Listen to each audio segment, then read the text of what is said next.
Guys നമുക്കൊരു variety item പിടിച്ചാലോ എന്താണെന്നല്ല ഞാൻ വീണ്ടും ഇതേ പാസ്ത ആയിട്ട് വന്നിട്ടുണ്ട് കേട്ടോ. അന്നത്തെ പോലെ വൈറ്റ് സോസ് അല്ല കേട്ടോ, ഇത് നമുക്ക് വേറൊരു പാസ്ത ഉണ്ടാക്കി നോക്കാം. ഓക്കെ, എൻ്റേതായിട്ടുള്ള ഒരു ഡിഫറെൻറ്റ് സ്റ്റൈൽ. ഓക്കെ, അപ്പോൾ അത് തന്നെ പാസ്ത കുറച്ച് വെള്ളം ഒഴിക്കുക, പാസ്ത ഇടുക, കുറച്ച് ഉപ്പും വെളിച്ചെണ്ണ ഇട്ടിട്ട് നന്നായിട്ട് പാസ്ത വേവിച്ചെടുക്കുക. ഓക്കെ, അതിനുശേഷം നമ്മുടെ സവാള നന്നായിട്ട് ചെറിയൊരു ട്രാൻസ്ഫോർമേഷനിലൂടെ കട്ട് ചെയ്ത് കുഞ്ഞായിട്ട് അരിഞ്ഞെടുക്കുക.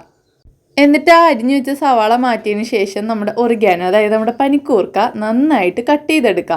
അതിന് ശേഷം നമുക്ക് നമ്മുടെ പാസ്ത ഒരു വിധത്തിൽ വെന്ത് സെറ്റായി വന്നിട്ടുണ്ട്. നമുക്കിനി അത് ഊറ്റിക്കളയാം. ഓക്കെ, അതിന് ശേഷം നമുക്ക് കുറച്ച് തണുത്ത വെള്ളം ഒഴിച്ചു വയ്ക്കുക. കാരണം ചൊട്ടി പിടിക്കാൻ ചാൻസ് ഉണ്ട് തണുത്ത വെള്ളത്തിൽ മുക്കി വെച്ചില്ലെങ്കിൽ. അപ്പോൾ കുറച്ച് പീസ് ഇങ്ങനെ ഒരു ക്യൂബ് ബട്ടർ ഇട്ട് കൊടുത്തതിന് ശേഷം നമുക്ക് സവാള ഇട്ട് കൊടുക്കുക. ഓക്കെ, നന്നായിട്ട് മിക്സ് ചെയ്ത് കൊടുക്കുക. എന്നിട്ട് നന്നായിട്ട് മിക്സ് ചെയ്ത് കൊടുത്തതിന് ശേഷം നമുക്ക് കുറച്ച് ഉപ്പ് ഇട്ട് കൊടുക്കുക. കാരണം എന്താണെന്ന് വെച്ച് കഴിഞ്ഞാൽ സവാള പെട്ടെന്ന് വഴന്ന് കിട്ടാൻ വേണ്ടി. ഓക്കെ, അതിന് ശേഷം നമുക്ക് കുറച്ച് പനിക്കൂർക്ക ഇട്ട് കൊടുക്കുക, അതായത് ഒഴികാരോ. എന്നിട്ട് നന്നായിട്ട് മിക്സ് ചെയ്ത് കൊടുക്കുക. എന്നിട്ട് നമുക്ക് കുറച്ച് ഡാർക്ക് സോയാ സോസ് ഒഴിച്ചു കൊടുക്കുക.